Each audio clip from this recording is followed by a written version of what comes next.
Hey guys, welcome to the Assam Tribune's का news analysis. आज का डेट है 26 सितंबर और चलिए शुरुआत करते हैं आज का इम्पॉर्टेंट आर्टिकल के साथ। आज अगर एडिटोरियल पेज में देख लीजिएगा, one of the major important article और एक मात्र इम्पॉर्टेंट आर्टिकल जो था वो यही था, role of youth in nation building.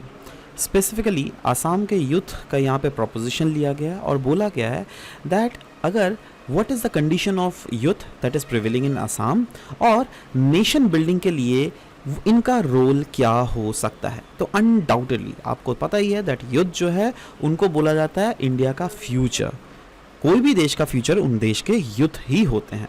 तो अगर उस यूथ को हम लोग प्रॉपरली गाइड ना करें, अगर उन देश के यूथ को अगर हम लोग प्रॉपरली एम्प्लॉयमेंट अपॉर्चुनिटीज़ ना प्रोवाइड करें तो क्या वो खुश रहेंगे, क्या वो प्रॉस्पर कर पाएंगे? नहीं। तो इसीलिए इंडिया के यूथ के बारे में इस आर्टिकल में लिखा गया है that over half of India का पॉपुलेशन अगर देख लीजिएगा वो वैसे यूथ हैं जो क्या इंडिपेंडेंस के बाद ही बॉर्न हुए हैं। और यूथ की अगर बात करें, ये सिंबलाइज करते हैं स्ट्रेंथ और कोई भी देश के फ्यूचर को, और यूथ के ऊपर ही डिपेंड करेगा दैट यस वो देश कहाँ बढ़ रहा है, राइट।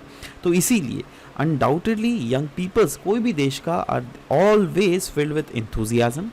वो अपने ड्रीम्स को नर्चर करना चाहते हैं, वो अपने एस्पिरेशंस को अटेन करना चाहते हैं, राइट। और महात्मा गांधी जी का भी अगर पर्सपेक्टिव देख लीजिएगा यूथ के बारे में, तो महात्मा गांधी ने भी बोला था दैट जी हाँ, यूथ जो है वो कोई भी नेशन का स्ट्रेंथ होता है। और इंडिया का जो फ्यूचर सपना है ना, दैट एक स्ट्रॉन्ग ग्लोबल पावर में कन्वर्ट होने का, राइट। तो अगेन तो उसके लिए उनको उनके यूथ को ही गाइड करना पड़ेगा, क्योंकि देखो आज हम हैं कल हम लोग नहीं हैं, राइट। बट अगेन ये डिपेंड नहीं करता दैट आप आज हो कल नहीं हो, right. But it should be that future में आपका जो आपने जो लेगेसी छोड़ा है, क्या उस लेगेसी को संभालने वाला कोई रिस्पॉन्सिबल पर्सन है। इनफैक्ट अगर ऐसा होगा है ना, तो ही तो इंडिया को प्रॉपरली ग्रोथ ट्रेजेक्टरी में हम लोग आगे बढ़ा सकते हैं ना, और दुनिया के नक्शों में इंडिया को एक सुपर पावर हम लोग बना सकते हैं। क्योंकि अगर अभी के समय में अगर यूथ सेगमेंट में देख लीजिएगा, कुछ कुछ चीज़ें बहुत ज़्यादा हमें देखने को मिल रहा है। जैसे यूथ जो है ना अपने रास्ते से भटक रहे हैं। कैसे? हमारे यूथ बहुत समय बोला जा रहा है दैट वो इनडिसिप्लिन हो रहे हैं, है ना। कुछ कुछ जगहों में तो देखने को मिलता है कॉलेजेस में दैट यस वो रेबेलियन हो जाते हैं अगेंस्ट द गवर्नमेंट, राइट। तो ये सब चीज़ें कुछ कुछ चीज़ें हैं जो कि देश के ग्रोथ के लिए कंसर्न है। Now youth as a agent of change, clearly बोला गया है यूथ जो है ये एक ट्रांजिएंट एज में हो, मतलब यूथ जो है एक ऐसा एज में होता है जो क्या जैसे आप बिल्कुल बच्चे थे, राइट, और उसके बाद आप बिल्कुल मैच्योर्ड होने वाले हो। तो ये बीच वाला फेज जो है ना, आप जब मैच्योर्ड हो जाओगे, शादी वादी हो जाओगे, तब कहीं मतलब तब भी यूथ ही है, मतलब ऑफ कोर्स। बट जो तब क्या होता है ना, लोग सेटल हो जाता है, कोई एक ही पर्टिकुलर डायरेक्शन में आप चलना स्टार्ट कर देते हैं। बट अभी जो इनिशियल फेज होता है ना ऑफ नर्चरिंग, राइट, वो एक ऐसा फेज होता है जहाँ पे आप अपने माइंड्स को डाइवर्सिफाई कर सकते हो, राइट। क्योंकि अगर हिस्टोरिकल कंटेक्स्ट भी देख लीजिएगा, उसमें भी यूथ के रोल को बताया गया। जैसे प्री इंडिपेंडेंस इंडिया ही क्यों ना देख लीजिएगा, बहुत सारे यूथ तो एज अ शोल्डर्स काम करते थे, एज अ वॉलंटियर्स और एज अ ऑर्गेनाइजर्स काम करते थे of freedom movement. Post independence India में क्या हुआ, यूथ जो है बोला गया दैट यूथ को फोकस करना पड़ेगा ऑन नेशन बिल्डिंग एफर्ट, और यूथ्स ने किया भी। बट अगर ये तो मैं देश के बारे में बात बोला हूँ, but what about India, what about north east? North east अगर देख लीजिएगा, नॉर्थ ईस्ट का हाल क्या है असम में and different other parts of north east को मैं मिलाकर बोल रहा हूँ। बहुत सारे ऐसे यूथ हैं जो क्या फेस कर रहे हैं आइडेंटिटी क्राइसिस। और ये आइडेंटिटी क्राइसिस क्यों? क्योंकि वो उनको पता नहीं दैट हम जाए तो जाए क्या, करे तो करे क्या, है ना, और वो लोग अनएम्प्लॉयड है।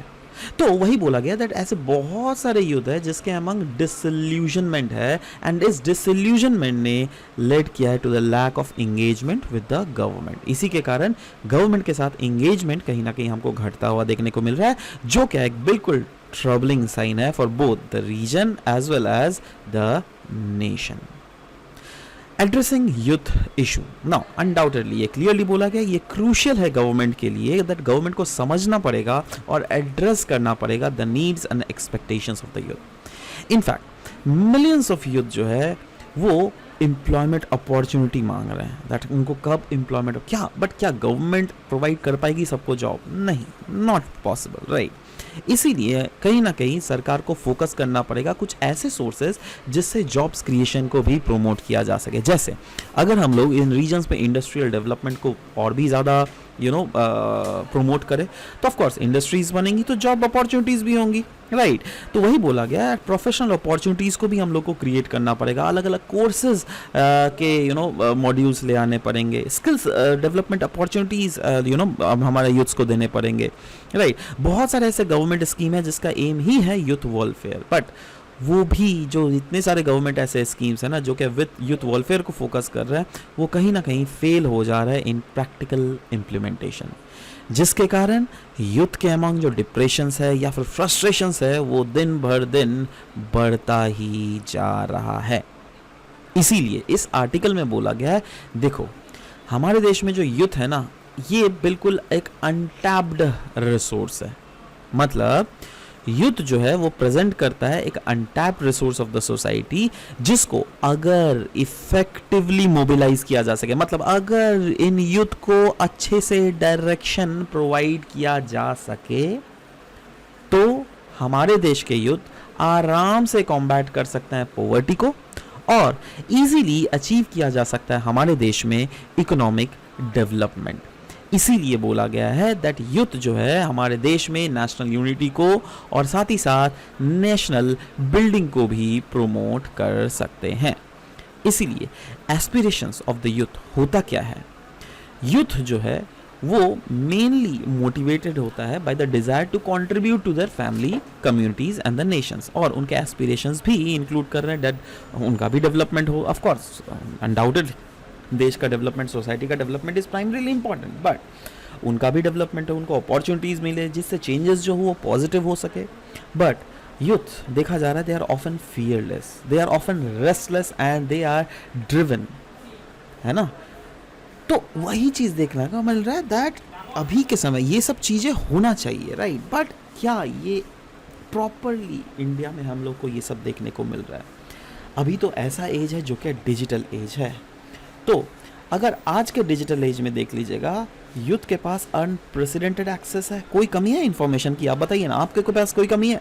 टेक्नोलॉजी की बिल्कुल कमी नहीं है, राइट। तो उनके पास अपॉर्चुनिटीज़ तो है, वो अपने नए नए आइडियाज़ ले आ सकते हैं, अपने नॉलेजेस को एक्सपैंड कर सकते हैं। इनफैक्ट सोशल मीडिया भी एक बहुत इंपॉर्टेंट रोल प्ले कर रहा है इन एम्पावरिंग द यूथ, जिससे वो कनेक्ट कर सके ग्लोबली, जिससे वो बन सके voices of India, right. In fact India का अगर यूथ पॉपुलेशन देख लीजिएगा, क्लियरली बोला गया है बाई 2024 इंडिया का यूथ पॉपुलेशन जो है ये तो और भी बढ़ने की बात की जा रही है, जो क्या टोटल पॉपुलेशन का 29% होने वाला है ना।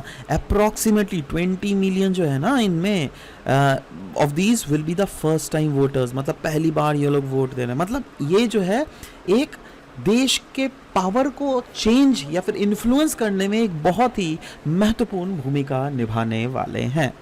सो नेशनल प्रायोरिटीज़ और यूथ्स के एस्पिरेशंस अगर देख लीजिएगा, यस, एक पब्लिक रिसर्च सर्वे ने आइडेंटिफाई किया गया था 6 नेशनल प्रायोरिटीज़ है इंडिया के लिए आने वाले 5 सालों में। और वो क्या क्या है? एक तो एजुकेशन अनडाउटेडली प्राइमरी चीज़ है, हेल्थ केयर भी वन ऑफ द प्राइमरी चीज़ है, इंफ्रास्ट्रक्चर, जॉब क्रिएशन और ओवरऑल इकोनॉमिक ग्रोथ। बट आप खुद सोचिए ये सब कैसे पॉसिबल है जब तक हम लोग हमारे देश के यूथ के एस्पिरेशंस को पूरा नहीं कर रहे हैं। तो अगर यूथ खुश है तो ही ना ये सब प्रॉपरली होगा, जॉब क्रिएशन तो हो ही नहीं रहा है भाई, है ना। तो इसीलिए इस आर्टिकल में भी कंक्लूजनरी टर्म्स में बोला गया है दैट गवर्नमेंट का गुडविल और इफेक्टिव इंप्लीमेंटेशन ऑफ पॉलिसीज बहुत ही ज़्यादा इंपॉर्टेंट है, जिससे हार्नेस किया जा सके power of Indian youth. In fact youth जो है it will continue to be essential resource for national progress both in India as well as globally.